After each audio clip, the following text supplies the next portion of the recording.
और क्या आपको पता है कि हमारी आज की इंडियन आर्मी भी हर साल 23 सितंबर को हाइफा डे मनाती है, उस वॉर में लड़े हुए हमारे सोल्जर्स को सम्मानित करने के लिए। हाइफा के इस जंग में जिन सैनिकों को वीरगति प्राप्त हुई थी, उन्हें इजराइल में हाइफा, जेरूसलेम और रैमले के सेमेट्रीज में दफनाया गया था। इसलिए 23 सितंबर को हर साल इन तीनों जगहों पर उन बहादुर सैनिकों को श्रद्धांजलि दी जाती है।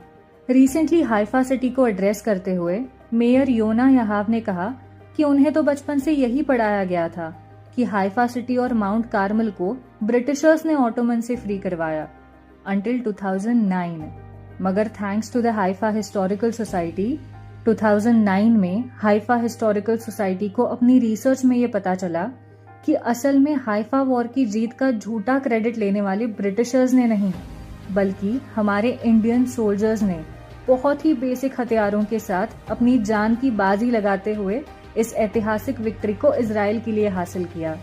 हाइफा के स्कूल करिकुलम से ब्रिटिशर्स का झूठा नैरेटिव हटाना और उसकी जगह इंडियंस का सच्चा इतिहास जोड़ना आसान नहीं था, लेकिन हाइफा हिस्टोरिकल सोसाइटी और मेजर योना याहाव के कंटिन्यूस एफर्ट्स की बदौलत आज वहां क्लास 3 से लेकर क्लास 5 तक बच्चे भारत के वीरों की सच्ची गाथा पढ़कर इंस्पायर हो रहे हैं।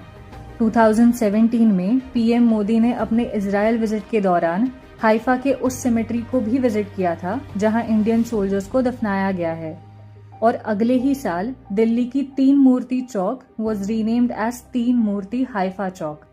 इंडिया और इजराइल की ये कॉमन हिस्ट्री, उसे ग्लोरीफाई करने के ये शेयर्ड एफर्ट्स इन दोनों देशों को पॉलिटिकली, कल्चरली और इमोशनली भी एक कॉमन ग्राउंड पे लाके रखते हैं, which further deepens the friendship between these two nations. Now the question is कि ये जो पूरी जियोपॉलिटिकल कथा मैंने आपको सुनाई, उसमें हमारे लिए पर्सनली सीखने जैसा क्या है? And the answer is बहुत कुछ. The first takeaway is know your history. See, I absolutely understand and agree that जिस तरीके से हमें स्कूल्स में सिर्फ मार्क्स के लिए हिस्ट्री पढ़ाई गई है, it makes history feel too complicated and boring. अब हम सिंगल हैंडेडली तो एजुकेशन सिस्टम को नहीं बदल सकते, but we can definitely take personal baby steps. We can select a random history topic of our interest, find a good book about it and start by reading just a page और 2.